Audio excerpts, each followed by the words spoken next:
سورہ توبہ کی آیت نمبر 36 نکالیے، اس کا ترجمہ سماعت فرمائیے۔ اللہ سبحانہ و تعالیٰ نے فرمایا ان عدت الشہور عند اللہ، یقیناً مہینوں کی تعداد اللہ کے ہاں 12 شہرا 12 مہینے ہیں، فی کتاب اللہ، اللہ کی کتاب میں، یوم خلق السماوات والارض، جب سے اللہ تعالیٰ نے آسمانوں اور زمین کو پیدا کیا ہے، منہا 4 حرم، ان 12 میں سے 4 مہینے حرمت والے ہیں، ذالک الدین القیم، یہ سیدھا دین ہے، فلا تظلموا فیہن انفسکم، لہذا ان میں اپنے اوپر ظلم مت کرو، وقاتلوا المشرکین کافۃ، مشرکوں کے ساتھ سارے کے سارے مل کر لڑو، کما یقاتلونکم کافۃ، جس طرح وہ تم سے لڑتے ہیں مل کر، وَاعْلَمُوا، اور یاد رکھو، ان اللہ مع المتقین، اللہ تعالیٰ تقوی والوں کے ساتھ ہے۔ جب سے اللہ سبحانہ و تعالیٰ نے زمین اور آسمان کو پیدا کیا ہے، اس دن سے اللہ نے یہ طے کر دیا تھا کہ سال کے 12 مہینے ہوں گے۔ یہ نظام اللہ تعالیٰ نے 12 مہینوں کا بنایا ہے، اس لیے فطری طور پر آپ انگریزی کیلنڈر دیکھیں، ہجری کیلنڈر دیکھیں، سکھوں ہندوؤں کا کیلنڈر دیکھیں، سال کے 12 مہینے آپ کو ملیں گے۔ یہ اللہ تعالیٰ نے اسی دن طے کر دیا تھا جب اللہ نے زمین اور آسمان کو بنایا تھا، اور ان 12 مہینوں میں سے 4 مہینے نبی کریم صلی اللہ علیہ وسلم نے ان کے نام بھی بتائے، اللہ تعالیٰ نے حرمت والے رکھے، یعنی ان 4 مہینوں کی عظمت باقی مہینوں سے زیادہ ہے۔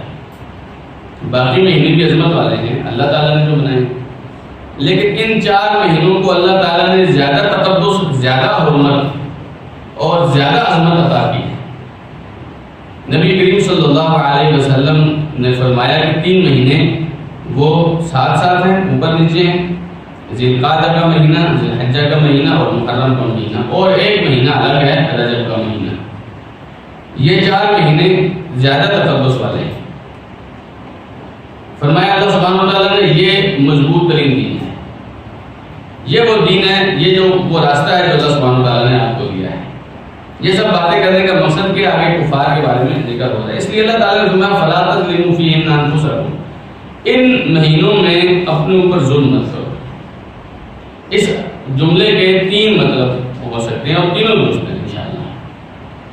ایک اس کا معنی آپ یہ لے سکتے ہیں کہ اللہ سبحانہ تعالیٰ نے جب 4 مہینوں کا تذکرہ کیا کہ عظمت والے حرمت والے ہیں، تو فرمایا ان 4 مہینوں میں اپنے اوپر ظلم مت کرنا، یعنی ان 4 مہینوں میں گناہ سے بچنا، ان 4 مہینوں میں اللہ کی نافرمانی سے بچنا، خاص طور پر بچنا، یہ نہیں کہ باقی مہینوں میں نہیں بچنا، لیکن ان مہینوں کا خاص طور پر ذکر کیا کہ یہ چونکہ زیادہ عظمت والے ہیں، جب یہ مہینے عظمت کے لحاظ سے، تقدس کے لحاظ سے زیادہ ہیں، تو ان میں اللہ کی نافرمانی کا گناہ بھی باقی مہینوں کی نسبت زیادہ ہوگا۔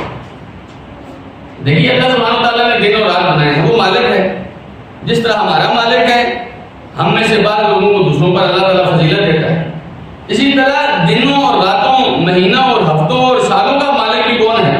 اللہ ہے، تو وہ جس کو چاہے وہ فضیلت دے دے۔ اب نبی کریم صلی اللہ علیہ وسلم نے جب یہ 4 مہینوں کے نام لیے، یہ خاص مہینے ہیں، عام مہینوں کی نسبت ان کا خاص خیال رکھا جائے گا۔ کفار مکہ اور قریش کے اور عرب کے لوگوں کے نزدیک یہ 4 مہینے وہ تھے جس میں وہ لڑائی نہیں کرتے تھے، آپس میں جنگ و جدال نہیں کرتے تھے، ان کے نزدیک بھی یہ مہینے اللہ نے پہلے دن سے رکھے ہوئے تھے کہ یہ حرمت والے ہیں۔ ان مہینوں میں وہ خیال کرتے تھے کہ کسی دوسرے کے ساتھ ظلم و ستم نہ ہو، اس لیے زیادہ تر لوگ رجب کے مہینے کو منع کرتے تھے، کیونکہ رجب کے مہینے میں کوئی ڈاکہ نکالتا تھا کہ یہ رجب کا مہینہ ہے، اس مہینے میں ایسے نہیں کرتے ہوتے۔ اور حج کے مہینوں میں لوگ امن کے ساتھ سفر کیا کرتے تھے کہ حج کے مہینے لوگ تنگ نہیں کرتے تھے راستے میں۔ تو اللہ سبحانہ تعالیٰ نے فرمایا مہینوں میں اپنے اوپر ظلم مت کرو، گناہوں سے بچو۔ ایک اس کا معنی یہ ہے کہ جتنے مہینے سب کا تذکرہ چونکہ ہوئے 12 مہینے، تو ان 12 مہینوں میں گناہ مت کرو، اللہ سبحانہ تعالیٰ سے ڈرو۔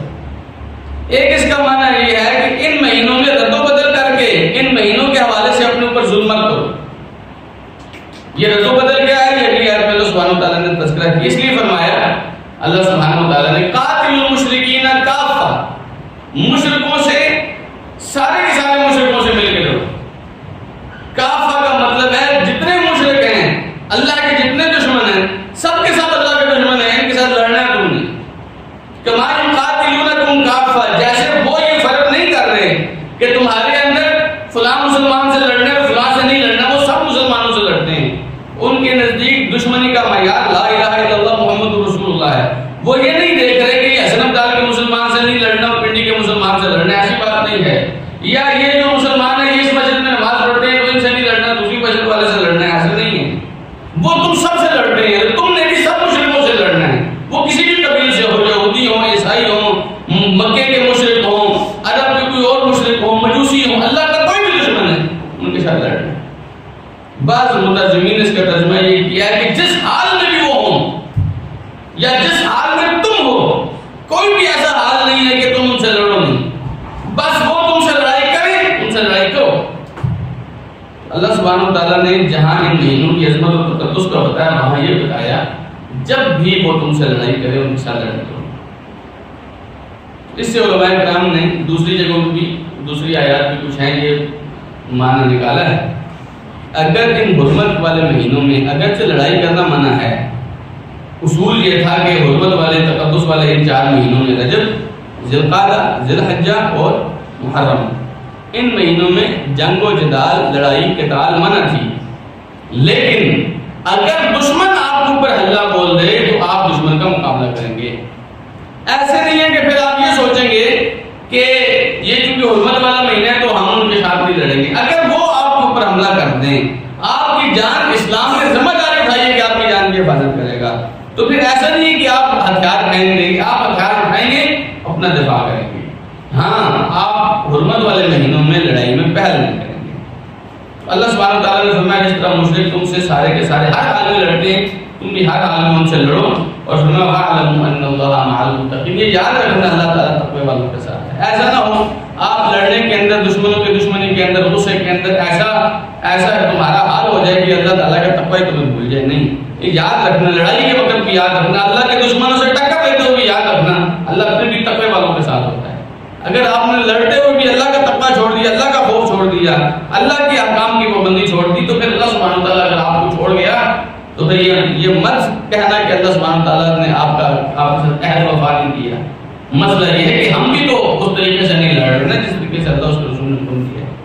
تو بہرحال اگلی آیت میں 37 نمبر آیت میں اللہ سبحانہ وتعالیٰ نے مشرکوں کے ایک گھپلے کا ذکر کیا، ایک ظلم کا ذکر کیا جو جس 4 مہینوں کے حوالے سے فرمایا انما النسیء، یہ تاخیر کرنا، زیادۃ فی الکفر، کفر میں زیادہ کرتی ہے، یضل بہ الذین کفروا، اس کی وجہ سے کافروں کو، کافر اور گمراہ ہوتے ہیں، یحلونہ عاما، وہ اس کو 1 سال حلال کرتے ہیں، ویحرمونہ عاما، 1 سال اس کو حرام کرتے ہیں، لیواتیوا عدۃ ما حرم اللہ، تاکہ وہ گنتی پوری کر لیں جو اللہ نے حرام کی ہے، فیحلوا ما حرم اللہ، تو وہ ان چیزوں کو حلال کر بیٹھتے ہیں جن کو اللہ نے حرام کیا ہے، زُجِّنَ لَهُمْ سُوءُ أَعْمَالِهِمْ، ان کے اعمال، برے اعمال ان کے لیے مزین کر دیے گئے، واللہ لا یہدی القوم الکافرین، اور اللہ تعالیٰ کافر قوم کو پسند نہیں کرتا۔ اچھا، یہ جو 4 مہینے تھے، مفسرین نے ان 4 مہینوں میں اللہ سبحانہ وتعالیٰ نے جو ذکر کیا ہے کہ یہ تاخیر کفر میں اضافہ کرتی ہے۔ مشرکوں کے اندر ان 4 مہینوں کی حرمت تو تھی، لیکن اب عوام تو ان کا خیال کرتے تھے، لیکن جو سردار لوگ ہوتے تھے یہ اب کبھی ان کا دل کرتا تھا لڑائی کرنے کے لیے، کسی قافلے پر حملہ کرنے کے لیے، اور حملہ کرنے کا جو وقت ہے وہ تو حرمت والا مہینہ ہے، اب کیا کریں؟ تو ایک طریقہ ان کا یہ تھا، یہ کہتے تھے نہیں جی اس دفعہ یہ والا مہینہ حرمت والا نہیں ہے، دوسرا والا مہینہ حرمت والا ہے۔ اس دفعہ کیا کرتے ہیں ہم، اس دفعہ رجب کی بجائے شعبان حرمت والا ہے، رجب نہیں حرمت والا، اس لیے شعبان میں ہم لڑائی نہیں کریں گے، رجب میں ہو سکتی ہے لڑائی کیونکہ آپ اس کی حرمت ہم نے اپنے پاس سے ہی ایسی چیزیں، اب رجب کے مہینوں کو اللہ نے حرمت والا قرار دیا ہے، لیکن یہ کیا کرتے تھے، رجب کی بجائے شعبان حرمت والا ہے اس لیے رجب میں لڑائی کر لیتے، کوئی بات نہیں۔ ایک ان کا طریقہ یہ تھا کہ کبھی کبھی سال میں 12 کی جگہ 13 مہینے کر دیتے تھے، اس دفعہ جی ایک مہینہ اور ہے تو اس میں لڑائی کر لیتے تھے۔ اسی طریقے سے ایک ان کا طریقہ کار یہ تھا کہ مہینوں کے نام بدل دیتے تھے۔ مثلا رجب کا مہینہ آیا، حرمت والا مہینہ، کہتے ہیں یہ نہیں یہ رجب کا نہیں، اس کو شعبان کہو، تو اپنے پاس سے کیا کرتے تھے، نام بدل دیتے تھے۔ لیکن ایسا نہیں تھا کہ وہ یہ کر سکیں کہ نہیں اس دفعہ حرمت والے مہینے ختم ہی ہو گئے، ایسا نہیں تھا، کیونکہ لازمی طور پہ عوام ان کو پکڑتی ہے، اس لیے وہ کیا کرتے تھے، اللہ سبحانہ وتعالیٰ نے فرمایا جن 4 مہینوں کو حرمت والا اللہ نے قرار دیا ہے اس کی گنتی پوری کرنے کے لیے یا تو مہینے آگے پیچھے کر دیتے تھے، نام آگے پیچھے کر دیتے تھے، حرمت آگے پیچھے کر دیتے تھے، اس مہینے نہیں دوسرے مہینے حرمت والا ہے، اس مہینے حرمت نہیں ہے، چلو ٹھیک ہے جانے دو سب کچھ، تو یہ کام کرتے تھے۔ اللہ سبحانہ وتعالیٰ نے فرمایا کہ فَيُحِلُّ مَا حَرَّمَ اللَّهُ، اس طرح وہ کیا کرتے تھے جس چیز کو اللہ نے حرام کیا ہے، مثلا رجب کے مہینے کو یا ذوالقعدہ کے مہینے کو یا ذوالحجہ کے مہینے کو یا محرم کے مہینے کو اللہ نے حرام کیا، وہ اس مہینے کو حلال کر لیتے تھے اور دوسرے مہینے کو حرام کر دیتے تھے، جس کو اللہ نے حرام نہیں کہا اس کو حرمت والا بنا دیتے تھے۔ تو جب یہ کام وہ کرتے تھے تو اللہ سبحانہ و تعالیٰ نے فرمایا زُيِّنَ لَهُمْ سُوءُ أَعْمَالِهِمْ، ان لوگوں کے برے اعمال ان کو پسند آتے تھے۔ بہت دفعہ ایسے ہوتا ہے آپ ایک برا کام اتنا زیادہ پھیلا دیتے ہیں کہ لوگ اس کو برا سمجھنا ہی چھوڑ دیتے ہیں، یا آپ ایسی جگہ سے اس کو برے کام کو صحیح کر کے پیش کرتے ہیں جہاں لوگ اعتماد کرتے ہیں، مثلا لوگ علماء کرام پر اعتماد کرتے ہیں، اب آپ نے کیا کیا، آپ نے علماء کرام کو ہائی جیک کر دیا، ممبروں پہ خطیبوں کو آپ نے ہائی جیک کر دیا، تو اب کیا ہوگا، اب وہ خطیب آپ کی جیسے بھی بات آگے پھیلائیں گے لوگ سمجھیں گے مولوی صاحب نے کہا، جب مولوی صاحب نے کہہ دیا تو لوگ اس پہ اعتبار کرتے ہیں، اس لیے یہ برے کام کیا تھے لوگوں کے نزدیک اچھے بنے ہوئے تھے، ٹھیک ہے جی حضرت صاحب نے فرما دیا تو چلے گا، اس وقت قبیلوں کے سردار ہوتے تھے جو فیصلہ وہ کرتے تھے وہ چلتا تھا، یا جو زیادہ بیت اللہ کے قریب ہوتے تھے، بیت اللہ کی خدمت کرنے والے ہوتے تھے دینی طور پر، ان کا زیادہ غلغلہ تھا، تو جو آدمی جتنے عہدے کا تھا وہ اپنی طرف سے بات کرتا تھا، لوگ سمجھتے تھے سب ٹھیک ہے۔ اللہ سبحانہ وتعالیٰ نے فرمایا زُيِّنَ لَهُمْ سُوءُ أَعْمَالِهِمْ، ان کے برے اعمال ان کے سامنے اچھے ہو کے پیش کیے جاتے ہیں۔ آپ اندازہ کیجیے ہمارے ہاں عید میلاد منائی جاتی ہے، کون سی خرافات نہیں ہوتی جن سے رسول اکرم صلی اللہ علیہ وسلم نے منع کیا؟ کیا موسیقی نہیں جلتی؟ کس نام پر؟ رسول اکرم صلی اللہ علیہ وسلم کی محبت کے نام پر۔ کیا ڈانس نہیں ہوتے؟ کس نام پر؟ رسول اکرم صلی اللہ علیہ وسلم کی محبت کے نام پر۔ مسلمانوں کے لیے راستے تنگ نہیں کیے جاتے، کس نام پر؟ عشق رسول کے نام پر۔ مسلمانوں کے پیسے کو، مال کو جھنڈیوں میں، لائٹوں میں ضائع نہیں کیا جاتا، کس نام پر؟ نبی کریم صلی اللہ علیہ وسلم سے عشق ہے۔ آج ابلیس کے سوا سارے عید میلاد منا رہے ہیں اور لوگ اس بات کو بڑا فخر کے ساتھ بیان کرتے ہیں، لوگ سمجھتے ہیں بہت اچھا کام ہے۔ آپ اندازہ لگا سکتے ہیں اللہ سبحانہ تعالیٰ نے کیا فرمایا، زُيِّنَ لَهُمْ سُوءُ أَعْمَالِهِمْ، ان کے برے اعمال ان کے لیے اچھے ہو گئے۔ یہ جو لوگ پیٹتے ہیں، نبی کریم صلی اللہ علیہ وسلم نے فرمایا لَيْسَ مِنَّا مَنْ شَقَّ الْجُيُوبَ وَضَرَبَ الْخُدُودَ وَدَعَا بِدَعْوَى الْجَاهِلِيَّةِ، اس کا ہمارے ساتھ کوئی تعلق نہیں جس نے اپنا گریبان پھاڑا، جس نے اپنے چہرے پر تھپڑ مارے، جس نے جاہلیت کی آوازیں لگائیں، اس کا ہمارے ساتھ کوئی تعلق نہیں ہے۔ اور آپ سوچ سکتے ہیں یہ جتنا کام ہوتا ہے یہ رسول اکرم صلی اللہ علیہ وسلم کے اہل بیت کا نام لے کر ہوتا ہے۔ لوگ سمجھتے ہیں ہم تو بہت اچھا کر رہے ہیں، تو وہ جتنے برے کام ہوتے ہیں معاشرے میں اس طرح پھیلا دیے جاتے ہیں کہ لوگوں کے نزدیک وہ اچھے ہو جاتے ہیں۔ اچھا اس کا نتیجہ کیا نکلتا ہے کہ جو اچھے کام ہوتے ہیں لوگوں کے نزدیک وہ برے ہو جاتے ہیں۔ اس معاشرے میں، جس معاشرے میں عید میلاد کی یہ خرافات کی جاتی ہیں، موسیقی نعتیں پڑھی جاتی ہیں نبی علیہ السلام کی شان میں، اور ایسی گندی نعتیں پڑھی جاتی ہیں کہ نہ اللہ سبحانہ و تعالیٰ اس کی اجازت دیتا ہے نہ اللہ کا رسول اس کی اجازت دیتا ہے صلی اللہ علیہ وسلم۔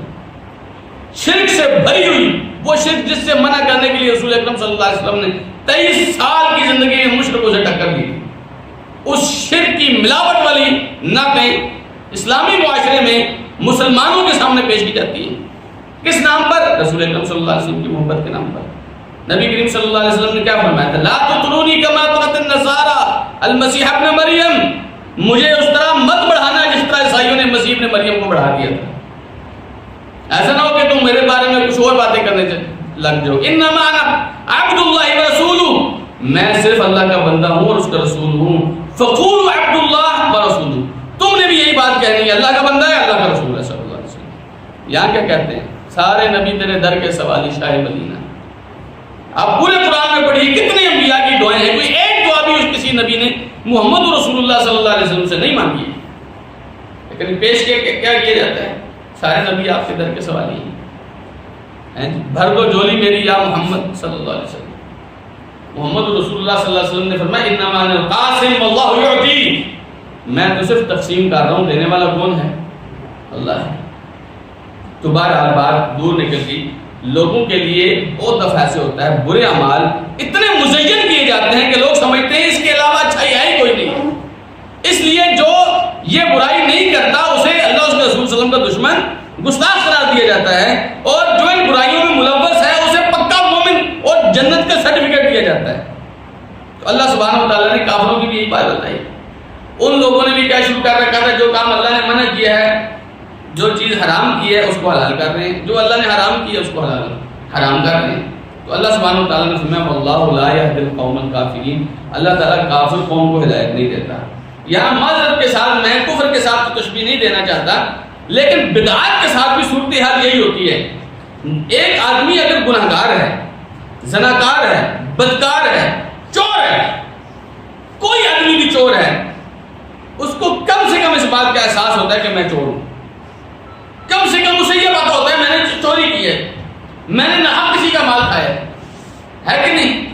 لیکن جب آپ دین میں بدعات شروع کر دیں، لوگ دین کے اندر نئے نئے کام شروع کرتے ہیں اور دین کا لبادہ اوڑھ کر کریں، دین کا نام لے کر کریں، پھر کوئی یہ بھی نہیں کہتا کہ یہ برا کام ہے، پھر لوگ اس سے توبہ بھی نہیں کرتے. لوگ آپ سے جھگڑتے ہیں کہ تم اس کو بدعت کہہ رہے ہو، پھر اس بدعت کو اچھی بدعت بنانے کے لیے کوشش کرنا شروع کر دیتے ہیں. پھر ایسے لوگوں کو ہدایت نہیں ملتی ہے. حسن بصری رحمہ اللہ فرمایا کرتے تھے اللہ سبحانہ وتعالیٰ کسی بدعتی سے کوئی نماز، کوئی روزہ، کوئی حج قبول نہیں کرے گا، کیونکہ اس نے رسول اکرم صلی اللہ علیہ وسلم کے دین میں اضافہ کیا. تو اللہ تعالیٰ یہاں تو اللہ سبحانہ وتعالیٰ فرما رہا ہے اللہ تعالیٰ کافر قوم کو ہدایت نہیں دیتا. اور تجربے سے یہ بات، علماء کرام سے یہ بات ثابت ہے کہ اللہ سبحانہ وتعالیٰ اہل بدعت کو بھی اتنی جلدی ہدایت نہیں دیتا. تو کوشش کیجیے کبھی بھی دین میں نیا کام ایجاد کرنے کی بجائے وہ کام کیجیے جو اللہ اس کے رسول نے دیا ہے. سیدنا عبداللہ ابن مسعود رضی اللہ عنہ فرمایا کرتے تھے اتبعوا ولا تبتدعوا فقد کفیتم، تمہیں کافی دین دے دیا گیا ہے اس لیے آپ اتباع کرو، نئی نئی چیزیں ایجاد کرنے کی ضرورت نہیں ہے. تو فرمایا اللہ سبحانہ وتعالیٰ نے آیت نمبر 38 لکھی یا ایھا الذین آمنوا، اب جہاد کی ترغیب شروع ہو رہی ہے. یا ایھا الذین آمنوا، اے اہل ایمان، ما لکم، تمہیں کیا ہے، اذا قیل لکم، جب تم سے کہا گیا، انفروا، یہ کہا جاتا ہے انفروا فی سبیل اللہ، نکلو اللہ کے راستے میں، اثاقلتم الی الارض، تم زمین پر بوجھ بن جاتے ہو، زمین سے چمٹ جاتے ہو. رضیتم بالحیات الدنیا، کیا تم دنیا کی زندگی کے ساتھ راضی ہو گئے ہو، من الآخرہ، آخرت کے بدلے. فما متاع الحیات الدنیا، دنیا کی زندگی کا سامان کچھ نہیں ہے، فی الآخرت، آخرت کے مقابلے میں، الا قلیل، مگر بہت تھوڑا، بہت تھوڑا سا یہ سامان. یہاں سب سے پہلے یہ بات ذہن میں رکھیے اکرم صاحب، اللہ سبحانہ و تعالیٰ نے مخاطب کس کو کیا؟ اہل ایمان. اور خطاب کا انداز، بات کرنے کا انداز کیا؟ ما لکم، تمہیں کیا ہے، مسئلہ کیا ہے تمہارے ساتھ. یہ ایک طرح کی ڈانٹ ہے، تمہیں ہوا کیا ہے بتاؤ نا. اذا قیل لکم انفروا فی سبیل اللہ، جب تم سے یہ کہا جاتا ہے کہ اللہ کے راستے میں نکلو، اللہ کے راستے میں جہاد کے لیے نکلو، اللہ کے راستے میں اللہ کے دین کے لیے نکلو. اثاقلتم الی الارض، تم چمٹ جاتے ہو زمین کے ساتھ، کیا مسئلہ کیا تمہارے ساتھ. یہ ایک طرح کی ان لوگوں کے لیے ڈانٹ ہے جو اللہ کے دین کے لیے نکلنے میں جنہیں مشکل محسوس ہوتی ہے، جو سستی اور کاہلی کا مظاہرہ کرتے ہیں. اللہ سبحانہ و تعالیٰ ایسے لوگوں کو پسند نہیں کرتا جو اللہ کے دین کے ساتھ سستی کا مظاہرہ کرتے ہیں۔ یہاں دیکھیے اللہ سبحانہ و تعالیٰ ہم سب لوگ اپنے آپ سے پوچھیں، یوں سمجھیے یہ اللہ سبحانہ و تعالیٰ مجھ سے فرما رہا ہے مَا لَكُمْ إِذَا قِيلَ لَكُمُ انفِرُوا فِي سَبِيلِ اللَّهِ ثَاقَلْتُمْ إِلَى الْأَرْضِ، تمہیں کیا مسئلہ کیا ہے جب تم سے کہا جاتا ہے کہ آؤ اللہ کے دین کے لیے تم زمین سے چمٹ جاتے ہو؟ پھر اللہ سبحانہ و تعالیٰ نے ایک مسئلے کا انتخاب خود کیا، ایک جو بنیادی مسئلہ ہم لوگوں کا اس کا انتخاب اللہ تعالیٰ نے خود کیا، فرمایا اَرَضِيتُمْ بِالْحَيَاةِ الدُّنْيَا، اور تمہیں دنیا کی زندگی اچھی لگ رہی ہے من الآخرہ، آخرت کے مقابلے میں؟ کیونکہ جب آپ جہاد کے لیے جائیں گے تو آپ اپنی جان بھی لے کر جائیں گے، آپ اپنا مال بھی لے کر جائیں گے، صرف کس لیے؟ مجھے اللہ آخرت میں مجھ سے راضی ہو جائے، مجھے آخرت میں جنت عطا کر دے۔ اب اگر آپ وہاں نہیں جا رہے، اس کا مطلب ہے آخرت کی طرف میں آپ نہیں جا رہے، آپ جنت لینے کے لیے نہیں جا رہے، آپ اللہ کو راضی کرنے کے لیے نہیں جا رہے، اس کا مطلب ہے آپ کو اللہ کی بجائے کیا دنیا اچھی لگ رہی ہے۔ یہی سوال تو اللہ پوچھ رہا ہے، کیا تمہیں دنیا کی زندگی اچھی لگتی ہے آخرت کے مقابلے میں؟ جب بھی آپ کو شیطان دین کے کسی کام سے روکے تو ایک دفعہ اپنے آپ سے یہ سوال ضرور کیجئے، کیا تمہیں دنیا کی زندگی اچھی لگتی ہے آخرت کے مقابلے میں؟ اگر بات یہ ہے تو اللہ سبحانہ وتعالیٰ نے پھر فرمایا فَمَا الْحَيَاةُ الدُّنْيَا فِي الْآخِرَةِ إِلَّا قَلِيلٌ، دنیا کی زندگی آخرت کے مقابلے میں کیا ہے؟ تھوڑی سی تو ہے۔ کیا ہے دنیا کی زندگی؟ آپ میں سے کوئی جانتا ہے کہ یہاں سے اپنے گھر بھی پہنچ سکے گا؟ اس بے اعتباری زندگی کے لیے میں اور آپ اپنی آخرت کو قربان کر دیتے ہیں۔ کتنی مطلب ایسے ہوتا ہے میں دنیا میں چھوٹی سی خوشی کے لیے اپنی آخرت کا سودا کر دیتا ہوں۔ کتنی دفعہ ایسے ہوتا ہے میں دنیا کے اندر اتنا مگن ہو جاتا ہوں مجھے پتہ ہی نہیں چلتا میرے رب نے کب مجھے بلایا تھا اور میں نے جانا تھا۔ یہی سوال اپنے آپ سے کیجیے، رضیتم بالحیات الدنیا، تم دنیا سے راضی ہو گئے ہو من الآخرہ، آخرت کے مقابلے میں۔ لیکن اللہ نہیں چاہتا کہ آپ آخرت کے مقابلے میں دنیا سے راضی ہو، اس لیے اللہ نے آپ کو سمجھایا، اللہ تعالیٰ نے مجھے اور آپ کو سمجھایا فَمَا الْحَيَاةُ الدُّنْيَا مِنَ الْآخِرَةِ إِلَّا قَلِيلٌ، دنیا کی زندگی آخرت کے مقابلے میں ہے کتنی؟ تھوڑی سی تو ہے۔ سیدنا مستورد رضی اللہ عنہ کہتے ہیں نبی کریم صلی اللہ علیہ وسلم نے فرمایا دنیا کی زندگی آخرت کے مقابلے میں اس طرح ہے جس طرح ایک آدمی اپنی انگلی سمندر میں ڈبوتا ہے پھر نکالتا ہے، اس کی انگلی کے ساتھ کتنا پانی لگا ہے جی؟ ایک قطرہ بھی نہیں لگا، سمندر سے کتنا پانی کم ہو گیا؟ بس اس کی انگلی کے ساتھ جتنا پانی لگا اور سمندر میں جتنا پانی بچا، یہی مثال دنیا کی زندگی اور آخرت کی ہے۔ دنیا میں اتنا کچھ آپ کو ملے گا، اس سے زیادہ نہیں ملے گا۔ آپ اندازہ کیوں نہیں کر رہے کہ نبی کریم صلی اللہ علیہ وسلم نے فرمایا لَمَوْضِعُ صَوْتٍ فِي الْجَنَّةِ خَيْرٌ مِنَ الدُّنْيَا وَمَا فِيهَا، جنت میں ایک کوڑا رکھنے کی جگہ اتنا سا چھانٹا ہوتا ہے، اتنی جگہ بھی ساری دنیا اور اس کے اندر جتنے خزانے ہیں وہ سب سے بہتر ہے۔ آپ کے پاس اگر قارون کے خزانے ہوں، حامان کے خزانے ہوں، آپ کے پاس نمرود کے خزانے ہوں، فرعون کے خزانے ہوں، ساری دنیا کے خزانے آپ اکٹھے کر لیں، جنت کی اتنے سے ٹکڑے کے مقابلے میں یہ خزانے کچھ بھی نہیں۔ نبی کریم صلی اللہ علیہ وسلم نے فرمایا جنت کی حور کے بارے میں، آپ نے فرمایا وَلَنَصِيفُهَا خَيْرٌ مِنَ الدُّنْيَا وَمَا فِيهَا، اس حور کے سر پہ پڑا ہوا ایک دوپٹہ ساری دنیا سے زیادہ قیمتی ہے۔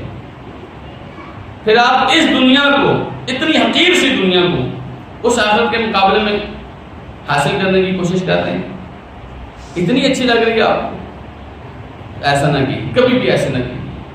مسلمان ہمیشہ اس کی نظر کدھر ہوتی ہے؟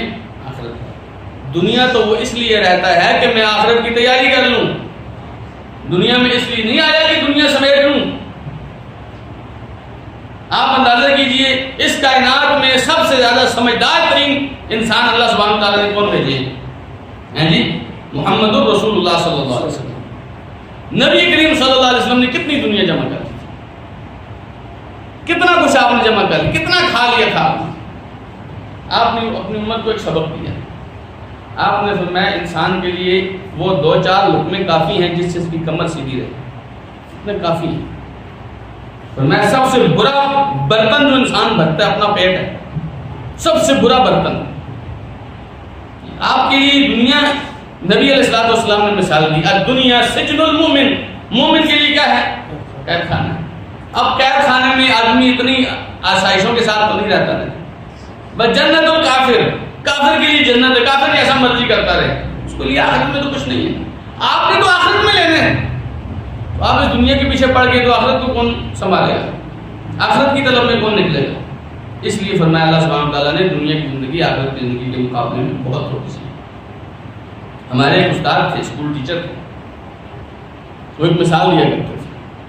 کہتے تھے اگر آپ زمین سے لے کر آسمان تک جتنی خلا ہے، اس ساری خلا کو رائی کے دانوں سے بھر دیں. کس دانوں سے؟ رائی کے دانے دیکھیں آپ نے، اچار میں ڈلتے ہیں، بالکل باریک سے کالے سے دانے ہوتے ہیں. رائی کے دانوں سے اب ساری دنیا زمین سے لے کے آسمان تک ساری جگہ کو بھرتے ہیں. پھر ایک پرندہ آئے، 1000 سال کے بعد وہاں سے ایک دانہ اٹھا کے لے کے. کتنے دانے؟ ایک دانہ 1000 سال کے بعد اٹھا کے لے گئے. آخر اربوں خربوں سال کے بعد کبھی تو ایسا ہوگا نا کہ وہ دانے ختم ہو جائیں گے، ہے کہ نہیں؟ آخرت کی زندگی پھر بھی ختم نہیں ہوگی. اور دنیا کی زندگی کا آپ کو کیا بھروسہ ہے جی؟ کس آدمی کو بھروسہ؟ کتنے لوگ ایسے تھے جو سوچتے تھے اس رمضان نہیں اگلی رمضان میں بڑا کچھ کر لوں گا، لیکن نہیں ہمارے ساتھ، ہماری صفوں کے نمازی تھے نہیں ہے ساتھ. تو دنیا کی زندگی آخرت کے مقابلے میں بہت تھوڑی سی ہے. آگے دیکھیے اللہ سبحانہ وتعالیٰ نے آیت نمبر 39 میں فرمایا اِلَّا تَنْفِرُوا يُعَذِّبْكُمْ عَذَابًا عَلِيمًا، اگر تم نہیں نکلو گے تو تمہیں دردناک عذاب دے گا. وَيَسْتَبْدِلْ قَوْمًا غَيْرَكُمْ، اور تمہاری بجائے کسی اور قوم کو تبدیل کر لے گا. وَلَا تَضُرُّوهُ شَيْئًا، اور تم اسے کوئی نقصان نہیں پہنچا سکو گے. وَاللَّهُ عَلَى كُلِّ شَيْءٍ قَدِيرٌ، اور اللہ تعالیٰ ہر چیز پر قدرت رکھنے والا ہے. یہ پہلا جملہ جو ہے یہ سزا ہے اس بات کی کہ اگر آپ اللہ کے دین کے لیے نہیں نکلتے پھر اللہ آپ کو کیا سزا دے گا؟ دردناک عذاب کی سزا دے گا. اور وہ کسی بھی طریقے سے ہو سکتا ہے. بعض اوقات آدمی دین کے لیے وقت نہیں نکالتا، اللہ تعالیٰ اس کی وقت سے برکت چھین لیتا ہے. پھر آپ دیکھتے ہیں بہت سارے لوگ ایسے گلے کر رہے ہوتے ہیں، پتہ نہیں چلتا، دن ایسے گزر جاتا ہے، پتہ نہیں چلتا، وقت ہی نہیں نکلتا. اچھا آپ نے سارے دن میں کیا کہ آپ کچھ نہیں کر سکے؟ اللہ تعالیٰ نے اس آدمی کے وقت سے برکت ہی نکال لی ہے. کچھ آدمی ایسے ہوتے ہیں جن کے مال سے اللہ برکت نکال دیتا ہے، لاکھوں کروڑوں کے مالک ہوتے ہیں لیکن رو رہے ہوتے ہیں، مالک اطمینان ہی ان کو نہیں دے رہا ہوتا. کبھی ایسے لوگ آپ نے دیکھے ہوں گے اللہ تعالیٰ نے بہت کچھ دیا ہوا ہے، بہت کچھ دیا ہوا ہے، لیکن سوچ رہے ہوتے ہیں یہ تو کچھ بھی نہیں ہے میرے پاس. سبحان اللہ. لیکن کچھ لوگ آپ نے ایسے بھی دیکھے ہوں گے جھولیوں میں رہتے ہیں، کہہ رہے ہیں الحمدللہ اللہ کا بڑا دیا ہوا ہے. تو یہ اللہ کی طرف سے ایک سزا ہے. اللہ سبحانہ وتعالیٰ آپ کو کسی بھی طور پر سکے گا. اللہ جو چاہتا ہے کرتا ہے، جیسے چاہتا ہے کرتا ہے. اللہ ہر چیز پر بڑا قادر ہے. اس لفظ کا مطلب اگر آپ اور میں سمجھ جائیں تو ہماری زندگیوں سے آدھے سے زیادہ غم مٹ جائیں، بلکہ سارے غم مٹ جائیں جب میں اللہ کو یہ سمجھوں واللہ علی کل شیء قدیر، اللہ ہر چیز پر قدرت رکھنے والا ہے. پھر مجھے جب راستہ نہیں نظر آ رہا ہوتا نا کہ میں کدھر جاؤں، نقصان ہی نقصان ہو رہا ہوتا ہے، پتہ نہیں چل رہا ہوتا، سارے اندھیرے ہی میری آنکھوں کے سامنے، کچھ نہیں پتہ چل رہا ہوتا، تب بندہ اگر سوچے نا واللہ علی کل شیء قدیر، اللہ ہر چیز پر قادر ہے. جس مالک نے یونس علیہ السلام کو مچھلی کے پیٹ میں بھی زندگی زندہ رکھا اور باہر نکال کے بھی زندہ ہی رکھا، وہ مالک میرے اور آپ کے غموں کو بھی مٹا سکتا ہے. اللہ تعالیٰ نے فرمایا وَكَذَلِكَ نُنْجِي الْمُؤْمِنِينَ، اہل ایمان کو ہم ایسے ہی نجات دیتے ہیں غموں سے. نبی کریم صلی اللہ علیہ وسلم نے فرمایا جو یونس والی دعا پڑھے گا اللہ تعالیٰ اہل ایمان کو وہاں سے نجات دے گا. تو اگر آپ اور میں نکلیں گے یہ ہماری خیر ہے، نہیں نکلیں گے ہمارا نقصان یہ کہ اللہ عذاب علیم سے دوچار کرے گا. اللہ کا نقصان کوئی بھی نہیں ہے. اللہ تعالیٰ اپنے دین کے لیے اور لوگوں کو لے آئے گا، اور اللہ تعالیٰ کے پاس مخلوق کی کمی نہیں ہے. فرمایا الا تنصروا، اگر تم میرے دین کی مدد نہیں کرو گے، اگر آپ اور میں طے کر لیں نہیں کرنا، یہ مولوی امی لگا ہوا نہیں بات ماننی، نہیں کرنا دین کے ساتھ، میرے پاس اور تھوڑے کام ہیں، میں نے تو اتنے کام کرنے ہیں، دکان پہ میں نہیں جاؤں گا تو کون جائے گا، نہیں میں آپ کو ٹائم نہیں دے سکتا، جی پیسے نہیں دے سکتا میں آپ کو، میں دین کے ساتھ کیسے چل سکتا ہوں، نہیں کر سکتا. فرمایا اگر تم نہیں کرو گے، دین کی مدد نہیں کرو گے، فقط نصرہ اللہ، تو اللہ نے جو اپنے رسول کی مدد اس وقت کی تھی. اذ اخرجہ الذین کفروا، جب اسے کافروں نے نکال دیا تھا. ثانی اثنین جب وہ دو میں سے ایک تھا، اذ ہما فی الغار جب وہ دونوں غار میں تھے، اذ یقول لصاحبہ جب وہ اپنے صاحب سے اپنے ساتھی سے کہہ رہا تھا، لا تحزن غم نہ کر، ان اللہ معنا اللہ تعالیٰ ہمارے ساتھ ہے، فانزل اللہ سکینتہ علیہ تو اللہ تعالیٰ نے اپنی سکینت اس پر نازل کی، وَأَيَّدَهُ بِجُنُودٍ لَمْ تَرَوْهَا اور ان کی مدد کی ایسے لشکروں سے جنہیں تم نہیں دیکھ سکے، وَجَعَلَ كَلِمَةَ الَّذِينَ كَفَرُوا اور اس نے کافروں کا کلمہ کر دیا سفلا نیچے، وَكَلِمَةُ اللَّهِ اور اللہ کا کلمہ هِيَ الْعُلْيَا ہمیشہ سے اوپر ہے، وَاللَّهُ عَزِيزٌ حَكِيمٌ اور اللہ تعالیٰ بڑے غلبے والا بڑی حکمت والا ہے۔ یہ اپنی حیثیت آپ سمجھ لیجیے، یہاں سے آپ نہیں کریں گے تو پہلے بھی لوگوں نے نہیں کی تھی۔ جب نبی کریم صلی اللہ علیہ وسلم اکیلے تھے، ساتھ ہے ابو بکر صدیق رضی اللہ عنہ، جب دونوں غار میں تھے اور دو تھے، ثانی اثنین کا مطلب ہے ٹوٹل دو ہی تھے، دو میں سے ایک یہ تھا ایک یہ تھا، اذ ہما فی الغار جب دونوں غار میں تھے۔ صحیح بخاری کے حدیث ہے، ابو بکر صدیق رضی اللہ عنہ کہنے لگے یا رسول اللہ، کافروں نے نبی کریم صلی اللہ علیہ وسلم کو زندہ یا مردہ لانے کی شرط رکھی تھی، انعام یہ رکھا تھا کہ 100 اونٹ اس کو ملیں گے۔ اب 100 اونٹ عرب کے لیے ایک عام آدمی کے لیے بہت زیادہ ہے، اونٹ وہاں کی قیمتی تین چیز تھی، تو 100 اونٹ کی لالچ میں بڑے لوگ نکلے، بہت سارے لوگ قدموں کے نشان دیکھتے دیکھتے غار ثور تک پہنچے۔ ابو بکر صدیق رضی اللہ عنہ جب وہ غار کے دہانے پہ کھڑے تھے نا، اور نبی کریم صلی اللہ علیہ وسلم ابو بکر اندر تھے، اتنی چھوٹی سی غار تھی کہ ابو بکر صدیق رضی اللہ عنہ کو ان کے پاؤں نظر آ رہے تھے۔ ابو بکر صدیق کہنے لگے یا رسول اللہ، اگر یہ لوگ اپنے پاؤں کی طرف دیکھ لینا تو ہمیں ان کو نظر آ جائیں گے۔ نبی علیہ السلام نے فرمایا ابو بکر پریشان نہ ہو، لا تحزن لا تحزن، گھبرانا نہیں، پریشان کیوں ہوتے، ان اللہ معنا اللہ ہمارے ساتھ ہے۔ صحیح بخاری کے تیسرا آپ نبی علیہ السلام نے فرمایا ما ظنک باثنین اللہ ثالثہما، ابو بکر ان دو آدمیوں کے بارے میں تمہارا کیا خیال ہے جن کا تیسرا اللہ ہو؟ ہیں وہ دو ہی ہیں، باقی سارا قبیلہ ان کے خلاف ہے، لیکن ان دو کے ساتھ تیسرا کون ہے؟ نبی کریم صلی اللہ علیہ وسلم ساتھی کو کیا کہہ رہے تھے؟ لا تحزن ان اللہ معنا، اللہ ہمارے ساتھ ہے۔ تو میرے عزیز بھائیوں، ایک تو بات یہ یاد رکھیے، اللہ تعالیٰ نے اپنے رسول کی مدد کی، کوئی بھی نہیں تھا نا ساتھ، دو ہی تھے صرف، لیکن اللہ تھا ساتھ۔ جب اللہ تھا پھر کسی بات کرنا، پھر غم کرنے کی کیا ضرورت جب اللہ جو ساتھ ہے۔ دیکھیے موسیٰ علیہ السلام ساری بنی اسرائیل کو لے کے گئے، دریائے نیل کے کنارے پہنچ گئے، اب پیچھے سے فرعون بھی اپنا لشکر لے کے آیا کہ ان کو آج ختم کرنا ہے سب کو۔ تو قوم کے لوگوں نے جب دور سے دیکھا فرعون کے لشکر کو، فرعون کے لشکر نے ان کو دیکھا، اللہ سبحانہ وتعالیٰ نے اس کا نقشہ کھینچا، فلما ترا الجمعان جب دونوں لشکروں نے ایک دوسرے کو دیکھا، اب فرعون تو اسلحے سے لیس تھا، یہ تو نہتے بھاگ رہے تھے، اس کے ملک سے نکل رہے تھے۔ تو قال اصحاب موسیٰ، موسیٰ علیہ السلام کے ساتھی کہنے لگے انا لمدرکون، ہم تو پکڑے گئے، ہم تو کیا ہیں پکڑے گئے۔ اب ان کا تعلق اللہ کے ساتھ اس طرح تو نہیں تھا جس طرح موسیٰ علیہ السلام کا تھا، تو یہ ڈر رہے تھے کہ ہم پکڑے گئے۔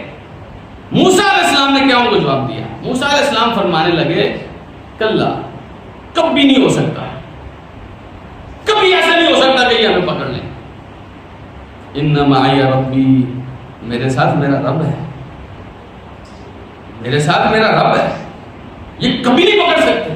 نظر آ رہا ہے لشکر آ رہا ہے، لیکن موسیٰ علیہ السلام کو جو رب نظر آ رہا تھا، رب کے ساتھ جو تعلق تھا اور اللہ کا جو وعدہ تھا، موسیٰ علیہ السلام کو تو پتا تھا، اس لیے کہنے لگے کبھی بھی نہیں۔ کلا کا مطلب ہوتا ہے ہرگز نہیں ہو سکتا۔ ان معی ربی، یقیناً میرے ساتھ میرا رب ہے، سیہدین، وہ جلدی مجھے کوئی رہنمائی دے گا، جلدی مجھے رہنمائی دے گا۔ اچھا دیکھیں سامنے دریا ڈوب جانا ہے، لیکن اللہ نے کیا کیا؟ موسیٰ علیہ السلام کو فرمایا اپنی لاٹھی کو دریا میں مارو، جی فانفلق فکان کل طود، سارا دریا پھٹ گیا. دریا ایسے کھڑا ہو گیا جس طرح پہاڑ کھڑا ہوتا ہے. ساری بنی اسرائیل کے لیے راستہ نکل آیا. ویسے ظاہری طور پہ کوئی راستہ نہیں تھا. آپ نے کبھی دیکھا پہاڑ کے اوپر دریا کھڑا ہوا؟ کبھی نہیں دیکھا. لیکن جب آپ کا اللہ آپ کے ساتھ ہوتا ہے تو دریا کھڑا ہوتا ہے. فکان کل فرق کالطود العظیم، فرمایا ہر ٹکڑا جو دریا کا تھا وہ بڑے بڑے تودے کی طرح ہو گیا. ساری بنی اسرائیل گزر گئی. کیونکہ بنی اسرائیل کا جو لیڈر تھا ان کے ساتھ کون تھا؟ اللہ تھا. آپ بھی کبھی ایسا ہو راستہ کوئی نہ مل رہا ہو، صرف اتنا تصور کیجئے یا اتنا پکا کیجئے کہ آپ کا رب آپ کے ساتھ. اگر آپ کا رب آپ کے ساتھ ہوا راستہ بنے گا آپ کے لیے، ٹینشن نہیں لیں آپ. اب یہاں دیکھیے نا، نبی کریم صلی اللہ علیہ وسلم کے ساتھ ابو بکر ہے اور کوئی بھی نہیں ہے ساتھ. سارا مکہ آپ کے خلاف ہے. کیا خیال ہے اللہ تعالیٰ نے راستہ بنایا کہ نہیں بنایا؟ یہ طے کر لیجئے کہ آپ اللہ کے ساتھ ہیں، اللہ آپ کے ساتھ ہے. پھر اللہ تعالیٰ آپ کو اکیلا نہیں چھوڑے گا. پھر آپ یہ تصور ہی نہیں کر سکتے کہ میرا اللہ مجھے اکیلا چھوڑ دے گا. اللہ تعالیٰ نے تو ہمیں منع کیا ہے کہ بھائی ایک دوسرے کو اکیلے نہیں چھوڑنا. اللہ کے رسول صلی اللہ علیہ وسلم نے فرمایا المسلم اخو المسلم لا یخذلہ، مسلمان کا بھائی ہے، کبھی اس کو اکیلا چھوڑ کے نہیں جاتا. تو رب بندے کو اکیلا چھوڑ کے چلا جائے گا؟ نہیں. دوسری بات یہاں سے یہ سمجھیے کہ نبی کریم صلی اللہ علیہ وسلم کا ساتھی کون تھا؟ ابو بکر. اور یہ ایسا عظیم سفر تھا، ایسا عظیم سفر تھا. اللہ کے رسول صلی اللہ علیہ وسلم نے اس دنیا میں اپنے سب سے قیمتی آدمی کو چنا، اور وہ ابو بکر صدیق رضی اللہ عنہ. یہ انشاءاللہ کبھی موقع ملا تو یہ بات آپ کے سامنے رکھیں گے کہ اس واقعے سے ابو بکر کی زندگی اور ابو بکر کی سیرت اور شان میں کتنا اضافہ ہوتا ہے. بس اتنا سمجھ لیجئے ابو بکر کو اللہ سبحانہ و تعالیٰ نے، میں نے اور آپ نے، اللہ تعالیٰ نے صاحب رسول اللہ صلی اللہ علیہ وسلم قرار دیا. اذ یقول لصاحبہ، جب وہ اپنے صاحب سے کہہ رہے تھے. دونوں ساتھیوں کی آپ رفاقت کا اندازہ لگائیے. سیدہ عائشہ رضی اللہ عنہ کہتی ہیں کڑکتی دھوپ میں رسول اکرم صلی اللہ علیہ وسلم ہمارے گھر آئے. نبی علیہ السلام پہلے کبھی اس وقت ہمارے گھر نہیں آئے. آپ نے دروازہ کھٹکھٹایا، ابو بکر نے دروازہ کھولا. نبی کریم صلی اللہ علیہ وسلم نے فرمایا ابو بکر مجھے ہجرت کی اجازت مل گئی ہے. ابو بکر کہنے لگے الصحبہ یا رسول اللہ، اللہ کے رسول مجھے اپنی صحبت سے نوازیے. آپ نے فرمایا الصحبہ، ابو بکر تم میری صحبت میں ہوگا. جب ابو بکر صدیق نے یہ بات سنی رونے لگی. امی جان سیدہ عائشہ کہتی ہیں رضی اللہ عنہ، کہتی ہیں میں نے کبھی کسی کو خوشی میں روتے ہوئے نہیں دیکھا جس طرح میں نے ابو بکر کو اس دن روتے ہوئے دیکھا تھا. پہلی دفعہ میں نے دیکھا کوئی آدمی خوشی سے بھی روتا ہے.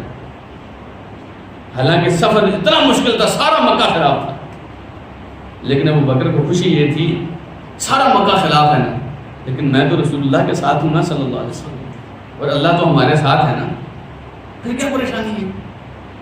اس لیے ہمیشہ یاد رکھیے مشکلات ہر کسی پہ آتی ہیں، لیکن مشکل جب آئے میرے اور آپ کے اوپر یہ یاد رکھیے، یہ طے کر لیجئے کہ میں کم سے کم رسول اللہ صلی اللہ علیہ وسلم کے طریقے پر ہونا چاہیے. میں اسی راستے پہ ہونا چاہیے جس راستے پہ رسول اکرم صلی اللہ علیہ وسلم تھے. اگر میں اس راستے پہ ہوں گا تو اللہ ضرور میرا ساتھ دے گا، کیونکہ اللہ تعالیٰ اپنے رسول کے ساتھ ہے. اللہ تعالیٰ نے فرمایا وَكَانَ حَقًّا عَلَيْنَا نَصْرُ الْمُؤْمِنِينَ، اللہ کے اوپر واجب ہے اللہ علیہ ایمان کی مدد کرے گا.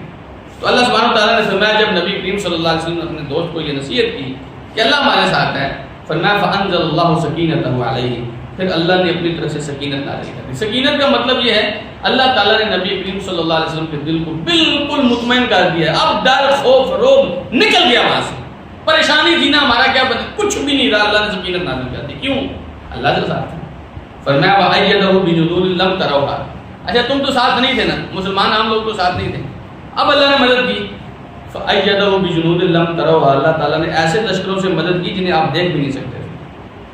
اللہ نے اپنے فرشتے بھیجے، اپنے رسول کی مدد کی. وہ مالک ہے، اسے جب وعدہ جو کیا میں تمہارے ساتھ ہوں، تو جب اللہ ہمارے ساتھ ہے تو اللہ تعالیٰ کے پاس لشکر بھی ہوتا ہے. یہ نہ سمجھیں کبھی کہ ہم نہیں کریں گے تو کوئی بھی نہیں کرے گا، یا فرحان مولوی اکیلا ہی لگا رہے گا.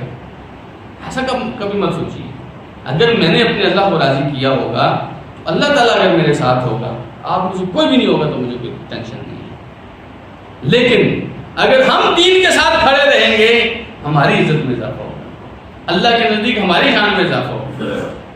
یہ جو مکے کے لوگ تھے یہ سارے ایک جیسے لوگ تھے، کوئی چاچا لگتا تھا، کوئی ماما لگتا تھا، کوئی بھتیجا لگتا تھا، کوئی بھانجا لگتا تھا، لیکن ایک لوگ گروہ وہ تھا جو رسول اکرم صلی اللہ علیہ وسلم کے ساتھ تھا اور وہ ہمارے سروں کے تاج ہیں، اور ایک وہ گروہ تھا جو رسول اللہ صلی اللہ علیہ وسلم کے خلاف تھا اور وہ ہمارے جوتے کی نوک پر ہیں۔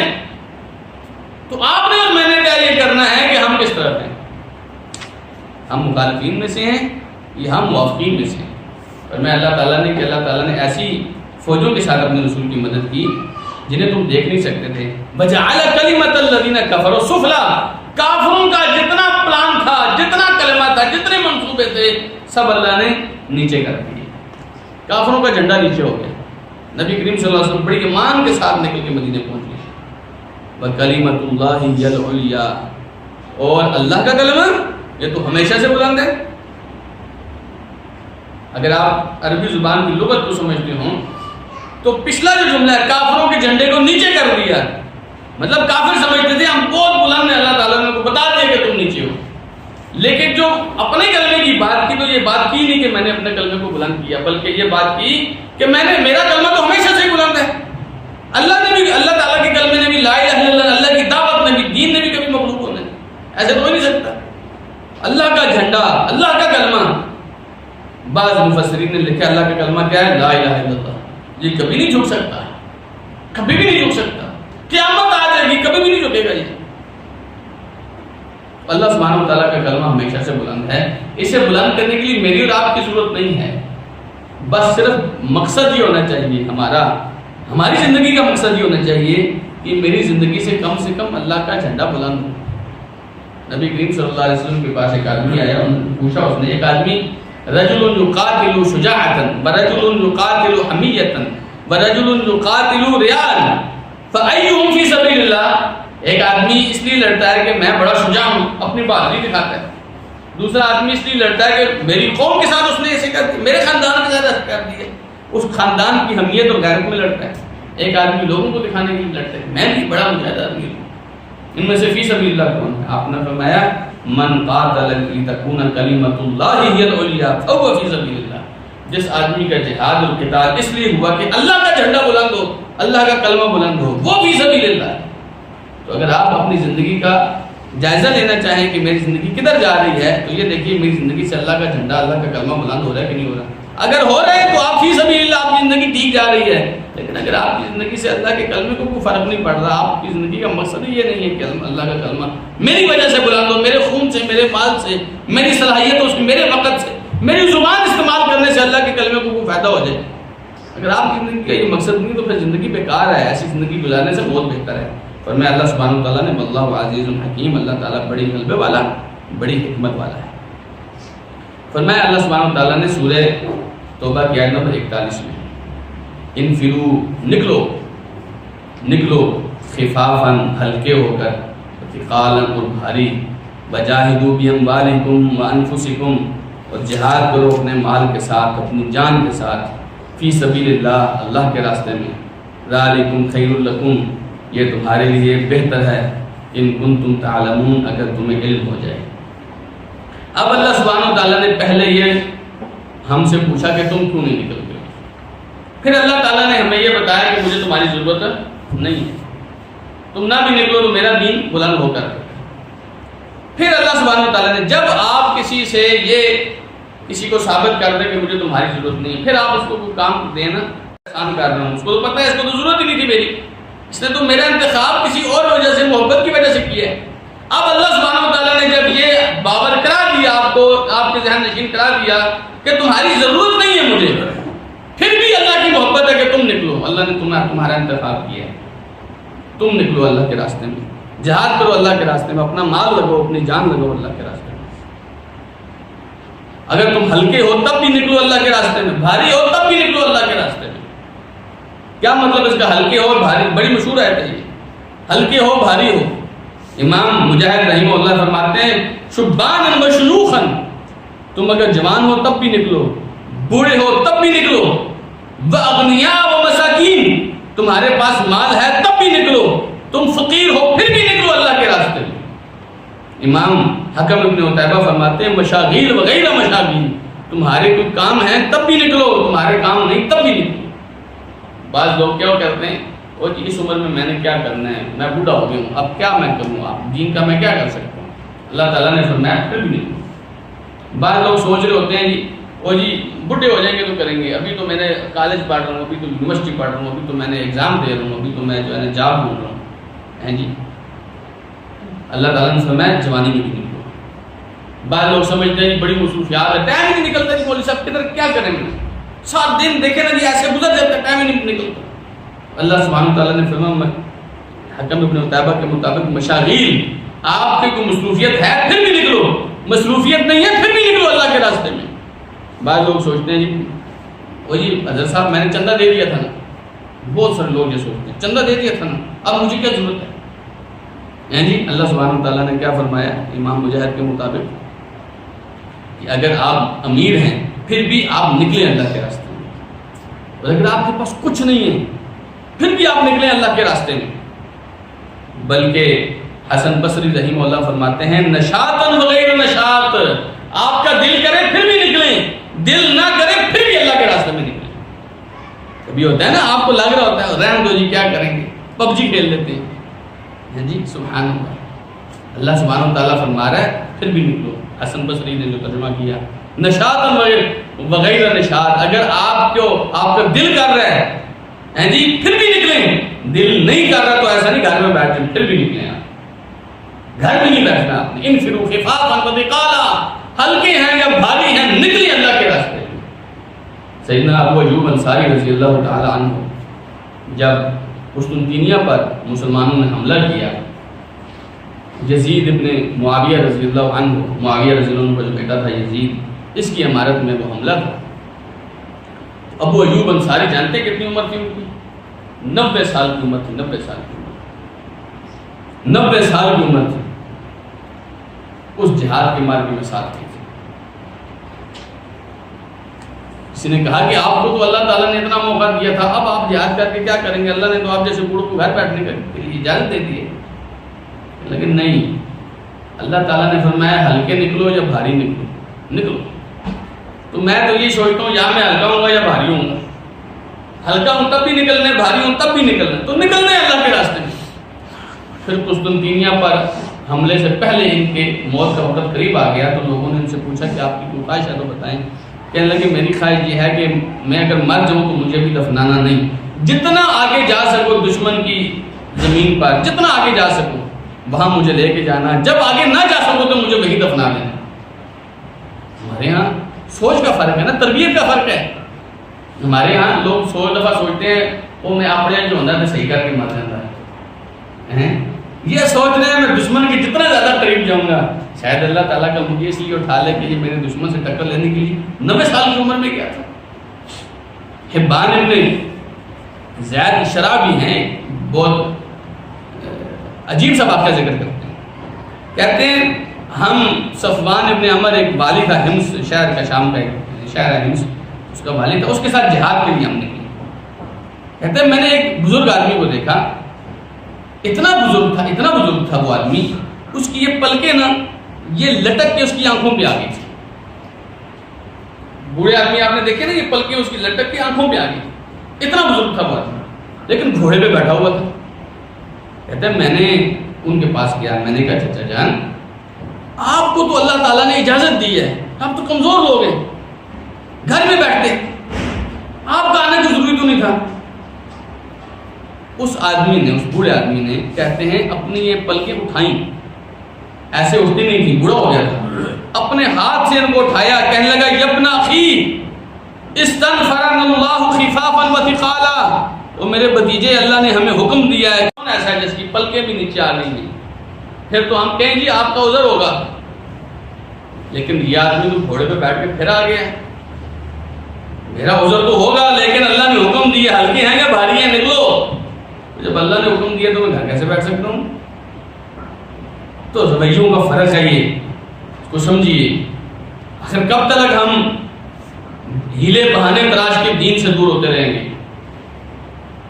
یہ دین ہماری معراج ہے، ہماری عزت ہے، اگر ہم اسی طرح سے جان چھڑاتے رہیں گے تو کبھی دین نے ہم سے جان چھڑا لی تو ہمارا نہ دنیا میں کچھ رہے گا نہ آخرت میں کچھ رہے گا۔ جس طرح ہم اللہ سے بھاگتے ہیں، اگر کسی دن اللہ نے کہہ دیا کہ یہ میرا نہیں ہے، بتائیں نا دنیا میں کس جگہ پہ آپ کو پناہ مل سکتی ہے یا آخرت میں کہاں پناہ مل سکتی ہے؟ جب اللہ نے کہہ دیا کہ یہ میرا نہیں ہے تو ایسے نہیں، نکلیے اللہ کے راستے میں۔ کچھ کر سکتے ہیں آپ اللہ کے راستے میں کیجیے، مال لگا سکتے ہیں لگائیے، جان لگا سکتے ہیں لگائیے، بیٹھنے سے کچھ نہیں ہوگا۔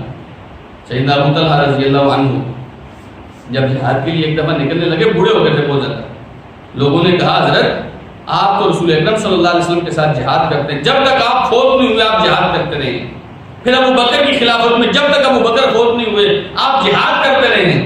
پھر عمر کی خلافت میں جب تک عمر باقی تھے آپ جہاد کرتے رہے ہیں۔ اب تو آپ گھر بیٹھ جائیے، بزرگ ہو گئے ہیں۔ اللہ تعالیٰ نے فرمایا کہ نکلو، تو نکلنا تو پڑے گا، نکلنا تو پڑے گا۔ یہ کیا بات ہوئی کہ میں بزرگ ہو گئی؟ تو بات سمجھ آئی؟ انفروا خفافا وثقالا کا ترجمہ سمجھ آیا؟ دوبارہ سن لیے، ائمہ کرام کے ترجموں کے مطابق امام مجاہد فرماتے ہیں آپ جوان ہیں تب بھی نکلیں گے، آپ بوڑھے ہیں تب بھی نکلیں گے، آپ امیر ہیں تب بھی نکلیں گے، آپ غریب ہیں تب بھی نکلیں گے۔ حکم ابن عتیبہ کہتے ہیں آپ مصروف ہیں تب بھی نکلیں گے، آپ فارغ ہیں تب بھی نکلیں گے۔ حسن بصری کہتے ہیں آپ کا دل کرے گا تب بھی نکلیں گے، دل نہیں کرے گا تب بھی نکلیں گے۔ تو اب آئیے، آپ اللہ کا حکم آپ کے سامنے ہے، فرمایا اللہ سبحانہ و تعالی نے انفروا خفافا وثقالا وجاہدوا باموالکم وانفسکم ذالکم خیر لکم، یہ بہتر ہے تمہارے لیے، ان کنتم تعلمون، اگر تمہیں پتہ چل جائے۔ اصل میں ہم بہت ساری باتوں کو اس لیے نہیں اپنا رہے ہوتے کہ ہمیں پتہ نہیں ہوتا، اس لیے اللہ سبحانہ و تعالیٰ نے فرمایا اگر تمہیں پتہ چل جائے یہ بات تو یہ تمہارے لیے سب سے بہتر ہے، نکلو اللہ کے راستے میں۔ اللہ کے راستے میں نکلنا بہتر ہے۔ وہ ایک آدمی تھا نا بدر کی لڑائی میں، انس رضی اللہ عنہ کا چچا تھا، نبی علیہ الصلوۃ والسلام نے فرمایا وسارعوا الی مغفرۃ من ربکم وجنہ، اللہ کی مغفرت اور جنت کی طرف نکلو، عرضھا السماوات والارض، اس کی چوڑائی آسمانوں اور زمین کے برابر ہے۔ تو یہ کہنے لگے کہ اللہ کے رسول وہ جنت جو ہے اس کی چوڑائی آسمانوں اور زمین کے برابر ہے؟ آپ نے فرمایا ہاں۔ انہوں نے اپنی جیب سے کچھ کھجوریں تھی وہ نکالی، ایک کھجور کھائی، دوسری کھجور کھائی، تیسری کھجور کھائی، پھر کہنے لگے اگر میں یہ کھجوریں ہی کھاتا رہا تو یہ تو بڑی لمبی زندگی ہو جائے گی، اتنی دیر جنت میں جانے سے رہ جاؤں گا۔ انہوں نے کھجوریں پھینک دی اور سیدھا گھس گئے دشمن کے صفوں میں اور شہید ہو گئے۔ کیا خیال ہے اتنے شوق اور طرف سے بھی کوئی جنت میں جا سکتے؟ آپ اور میں اتنے سست کیوں ہوتے ہیں؟ کیا ہم رسول اکرم صلی اللہ علیہ وسلم کے ساتھ جنت میں پسند نہیں کرتے؟ کیا ہم ایسے لوگ ہیں کہ ہمیں رسول اکرم صلی اللہ علیہ وسلم نے اجازت دے دی کہ تم نہ بھی نکلو تو کوئی بات نہیں، ہمارے لیے کوئی دین الگ ہے، قربانیاں صرف ان لوگوں نے دینی تھی؟ ایسے نہیں ہے، دین ہمارے لیے بھی وہی ہے، ہم نے دین کے ساتھ تھوڑی بے وفائی کر رکھی ہے۔ تو آئیے اللہ کے دین کے ساتھ مخلص ہو جائیے، وابستہ ہو جائیے۔ اللہ سبحانہ وتعالیٰ آج بھی ہمیں اپنا بنانا چاہتا ہے، یہ حکم آج بھی ہمارے لیے ہے، اور یاد رکھیے آپ کے اور میرے لیے بھی یہ نکلنا ہی بہتر ہے اگر ہمیں پتہ چل جائے۔ اللہ سبحانہ وتعالیٰ مجھے اور آپ کو جو کچھ کہا ہے، جو کچھ سنا ہے، سوچنے سمجھنے عمل کرنے دین کے ساتھ مخلص ہونے اور اللہ سبحانہ وتعالیٰ کو راضی کرنے کی توفیق عطا فرمائے۔ جزاکم اللہ خیرا۔